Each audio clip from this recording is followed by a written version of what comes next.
ನಾ ಇಟ್ಟರೆ ಶಾಪ ಕೊಟ್ಟರೆ ವರ ನೀತಿಯ ಮೀರೊಲ್ಲ ನಾ ಒಲಿದರೆ ಕೇಳಿಲ್ಲ ಆ ಕ್ರೋಶದ ಉರಿ ನಾನು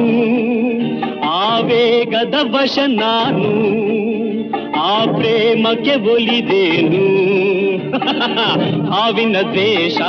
12 ವರುಷ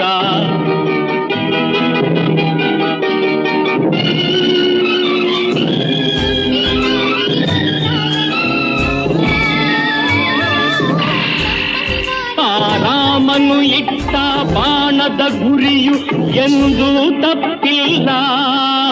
ಎಂದೆಂದೂ ತಪ್ಪಿಲ್ಲ ಈ ರಾಮಾಚಾರಿನ್ ಕೆಣಕೋ ಗಂಡು ಇನ್ನೂ ಹುಟ್ಟಿಲ್ಲ ಆ ಗಂಡೇ ಹುಟ್ಟಿಲ್ಲ ಆ ಭೀಮನ